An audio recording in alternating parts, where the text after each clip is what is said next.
On a June day in 1752, a storm approached Philadelphia. The sky grew dark. As thunder rattled the windows, people ran inside. But in a house at the corner of Race and 2nd Streets, two people were getting ready to go outside. One was 46-year-old Benjamin Franklin. The other was Ben's 21-year-old son, William. Billy picked up a strange-looking kite. His father had made it for just such a stormy day as this. A metal wire stuck out of the top of the kite. A metal house key was tied to the end of the kite string. Ben grabbed a jar and put it under his coat. The pair dashed through the rain with the kite and the bottle. They stopped when they came to a field. Billy ran across the field 3 times trying to fly the kite. Finally, the wind did its work. Up soared the kite, higher and higher. Soon it was just a speck in the clouds. Ben took the kite string from his son. Then they went into a nearby shed and waited. As Ben held the kite string, they both felt excited and scared.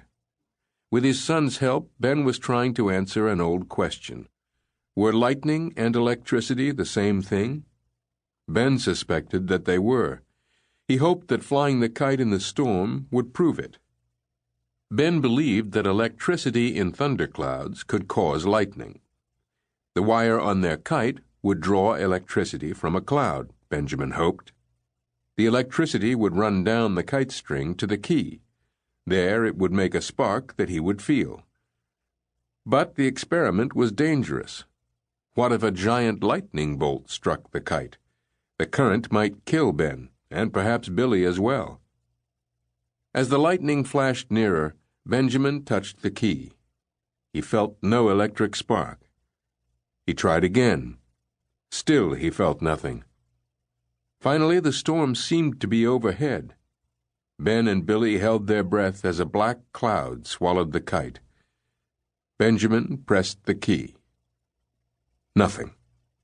Then suddenly he felt a tingle. He had felt shocks like this before in his lab. A spark from the cloud had electrified the kite. The spark had zoomed down the wet string into the metal key where Ben could feel it. With Billy's help, he had proved that lightning was electricity. But the father and son weren't done. Ben took the bottle from beneath his coat. It was called a Leyden jar, and it stored electricity. The glass jar had a metal rod sticking out of it.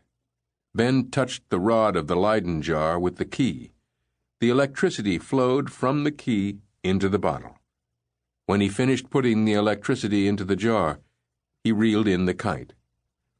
Then Ben and his son went home with the kite and the bottle of electricity.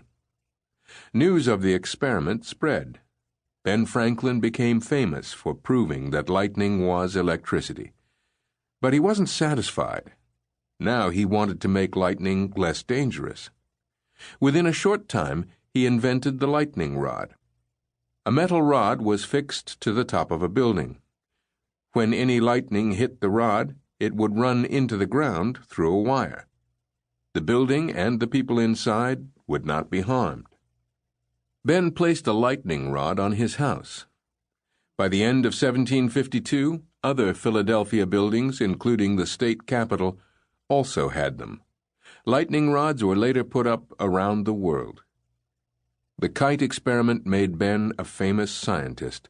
His lightning rod made him a famous inventor.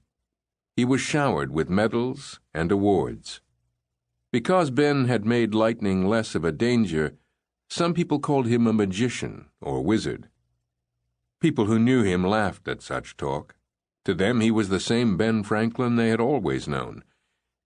He was brilliant, to be sure, but he was definitely a man and not a wizard.